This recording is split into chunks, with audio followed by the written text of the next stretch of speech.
آج کل جو ہمارا سوشل میڈیا ہے اس کا بڑا منفی رجحان پائے جاتے ہیں، بچے جو ہیں اس پہ سے بلکہ بجائے اس کے کہ اس سے فائدہ اٹھائیں، انفارمیشن لیں، وہ غلط چیزوں میں پڑ رہے ہیں۔ اس رجحان کو کیسے، کون ذمہ دار ہے؟ ماں باپ ہیں، اساتذہ ہیں، یہ کس طرح اس کو ٹھیک کیا جا سکتا ہے کہ بچوں کا رجحان منفی کی بجائے مثبت چیزوں کی طرف جائے؟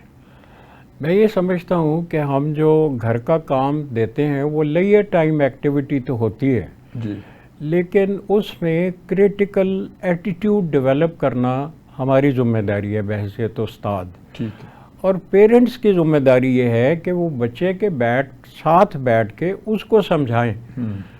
وہ نو آموز ہے، وہ سیکھ رہا ہے، اس کو سکھانے اور سیکھنے کی ضرورت ہے، تو پیرنٹ کو بھی اس کے ساتھ بیٹھ کے اسے سکھانا چاہیے اور اسے ٹیوشن کے حوالے نہیں کر دینا چاہیے۔ تو یہ ہمارا جو کام دینے کا انداز ہے اس میں ہم کریٹیکل ایٹیٹیوڈ کو شاید بھول گئے ہیں۔ لفظ تحریر میں چھپے ہوئے معنی اور ان معنوں کا آئندہ استعمال، یہ سکھانا ضروری ہے۔ جی ٹھیک ہے۔ مثلا میں نے خود عربک میری زبان نہیں ہے، جی، تو میں نے محسوس کیا، میں تھوڑی دیر وہاں رہا ہوں، کہ بچے عربک سے نفرت کرتے ہیں، اور یہی انگلش سے محسوس کیا کہ ہمیں انگلش سے خوف آتا ہے، نہ جانے کیوں۔ حالانکہ ہم میتھ بڑی آسانی سے لوگ کر لیتے ہیں اور بڑے ایپٹ ہوتے ہیں، لیکن انگریزی بولنی شروع کر دو تو گھبرا جاتے ہیں۔ تو اس کی بنیادی وجہ یہ ہے کہ ہم نے یہ گھر کا کام جو ہے یہ چیلنجنگ نہیں رکھا۔ نمبر 2، جو کامنٹس دیے، اول تو کامنٹ دیے نہیں۔ اگر اسکول نے کامنٹ دیے تو وہ اتنے ورتھ وائل نہیں تھے کہ اسٹوڈنٹ اس پہ کام کرنا ضروری سمجھتا، اور ایک دفعہ نہیں، وہ ریپیٹڈلی وہ چلنے چاہیے۔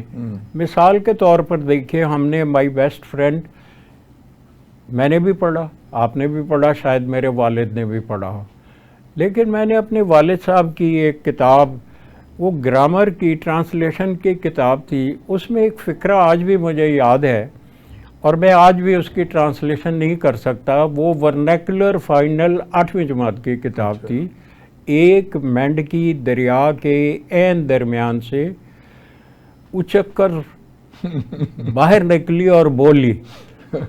میں ان سارے لفظوں کو انگلش میں ٹرانسلیٹ نہیں کر سکتا، لیکن میں نے اپنے والد سے پوچھا تو میرے والد نے یہ کہا کہ بیٹا، اس وقت جو 3rd ڈویژن میں پاس ہو جاتا تھا اسے دیکھنے آتے تھے لوگ، کیونکہ رعایت کوئی نہیں تھی، سپلیمنٹری کوئی نہیں تھا، پرفیکشن تھی۔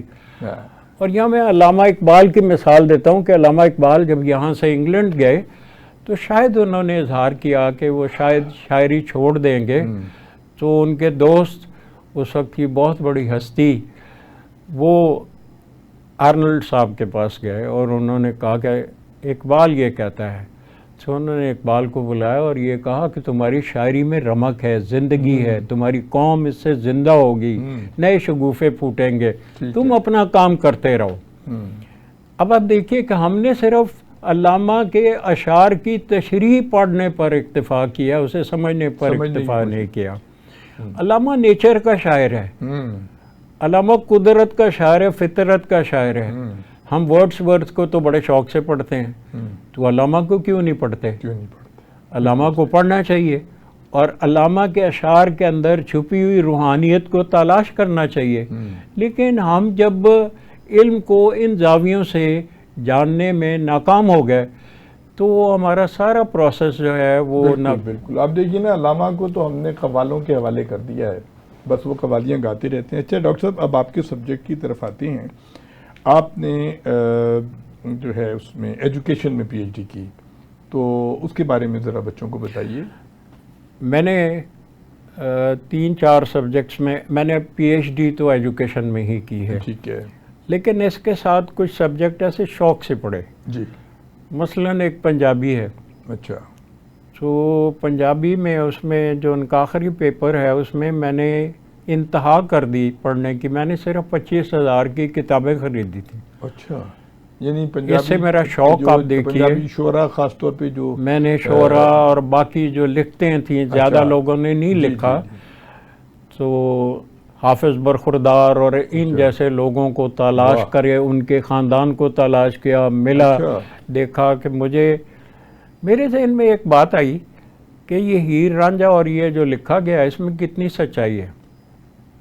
سنا ہے کہ وارث شاہ کے علاوہ بھی کسی نے لکھا ہے یہ اس سے پہلے بھی سعید شہیدی ہیں, میتا چنابی ہیں, ان لوگوں نے لکھے ہیں. جی جی. لیکن میں یہاں پہ چھوٹا سا ہی حوالہ دینا اکتفا کروں گا کہ میں نے خود سیکھنے کے لیے اس کو کافی پڑھا اور نتیجے اس پہ پہنچا کہ یہ اس سے پہلے بھی لکھا گیا ہے اور یہ پنجابی میں صرف اس لیے لکھا گیا ہے کہ گھاس کی 100 قسمیں وارث شاہ نے گنائی ہیں. اچھا. رشتے گنا دیے ہیں اس میں جو میں اور آپ نہیں جانتے. مثلا انگلش میں صرف ایک کزن ہے تو وہاں پتریر ہے, مسیر ہے, ملویر ہے, اس طرح اور بہت ساری ٹرمیں ہیں جو پنجابی میں استعمال ہوتی ہیں. تو میں نے پنجابی صرف اس زاویے سے پڑھی. اب آتے ہیں, میں اپنے سبجیکٹ پہ آتا ہوں کہ میں ایجوکیشن میں کیوں آ گیا. ایجوکیشن میں شاید ان چند لوگوں میں سے ہوں جس نے اسکول میں بھی کام کیا, کالج میں بھی کام کیا اور یونیورسٹیز میں بھی کام کیا. یونیورسٹیز میں بھی ڈپارٹمنٹ بنائے, سکولز بھی بنائے. میں نے 5 سکول انٹرنیشنل لیول پہ بنائے جو بہت پریسٹیجس سکول تھے. میری خواہش تھی, اپنی خواہش پوری کی, اور وہ پاکستان میں نہیں تھا, وہ پاکستان سے باہر تھا. یہ جو ایجوکیشن کا سبجیکٹ ہے اس میں کیا پڑھایا جاتا ہے؟ کیا اسٹوڈنٹس کی نفسیات پہ بھی کچھ بات ہوتی ہے؟ کیا چیز ہوتی ہے؟ ہم اس میں 3-4 چیزیں پڑھاتے ہیں. جی جی. پڑھانے والے کو یہ بتاتے ہیں کہ طالب علم کی نفسیات کیا ہے, ٹھیک ہے, وہ کیسے سیکھتا ہے. ٹھیک ہے. اور یہ نہیں ہے کہ اس کی ادا پہ جاتے ہوئے اس کو پڑھانا چھوڑ دینا. مجھے نہیں یاد کہ میں نے کبھی کلاس نہ لی ہو. اسٹوڈنٹ بہت سارے بہانے بناتے ہیں, آج نہیں پڑھیں گے, آج اچھا دن ہے. میں نے ٹھیک ہے اچھا دن ہے, چلے گپ شپ لگا لیتے ہیں. تو گپ شپ میں بھی ایکیڈیمک گفتگو کی, ادھر ادھر کی لیکچر باتیں نہیں کی. مثلا غالب کے بہت سارے لطائف ہیں.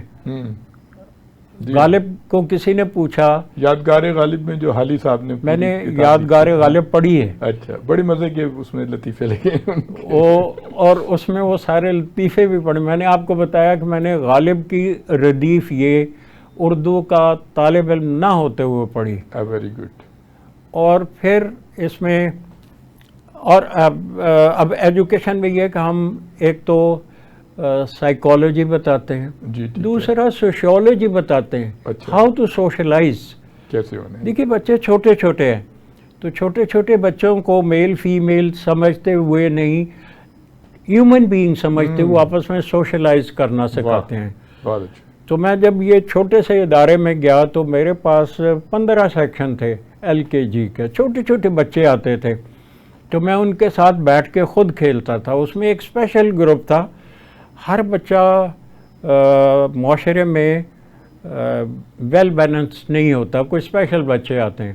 تو اسپیشل بچوں کے لیے میں داخل نہیں کر سکتا تھا. ٹھیک ہے. مجھ پہ منسٹری کی طرف سے مجبوری تھی. تو میں ان بچوں کے ساتھ ایک کمرے میں بیٹھتا تھا, سوٹ پہنے ہوئے وہ میرے اوپر چڑھتے تھے, گپیں لگاتے تھے, بولتے تھے. ان کو کھیلنے کے گیجٹ دیتا تھا, کھیلنے کی طرف لگاتا تھا. مطلب میں نے انہیں سوئمنگ سکھائی. ابھی تھوڑی دیر پہلے آپ نے پوچھا تھا, میں نے انہیں سوئمنگ کی طرف لگایا. دوسرا جمناسٹک سکھایا انہیں. تیسرا انہیں دوڑ لگانا سکھایا. اور میں خود بیٹھا ہوتا تھا تاکہ بچے موٹیویٹڈ فیل کریں. تو ایجوکیشن میں یہ تیسرا ہم پڑھانے کا طریقہ بتاتے ہیں. پڑھانا کیسے, آسان سے ٹیچنگ کے کچھ اصول ہیں. آپ نون سے ان نون کی طرف سے چلتے ہیں. خالی پانڈا کوئی نہیں ہوتا. جو بھی یونیورسٹی میں آتا ہے, اسکول میں بچہ آتا ہے, سائنس یا ریسرچ یہ کہتی ہے کہ اس کے پاس 5000 الفاظ کا مجموعہ ہوتا ہے. اب اس کا مناسب اور متوازن استعمال آپ نے سکھانا ہے. تو یہ سکھانے کے لیے ہم نے ایک قاعدہ بھی لکھا تھا. اچھا. تو وہ قاعدہ گورنمنٹ بدلی, یونیسکو نے چھاپا تھا. تو اس میں معاشرے میں عام بولے جانے والے لفظ جو ان کو ریکارڈ کیا تھا, اس وقت شاید بہت بڑی چیز تھی کہ ٹیپ ریکارڈر لے کے میں خانے وال ڈویژن میں گیا تھا. خانے وال ڈویژن پنجاب کا وہ ڈویژن ہے جہاں پہ پاکستان میں بولی جانے والی ہر زبان بولی جاتی. بلوچی, بروئی, سرائکی, ہند کو اور نہ جانے کتنی زبانیں وہاں بولی جاتی ہیں. تو میں نے وہاں سے ذخیرہ الفاظ اکٹھا کیا.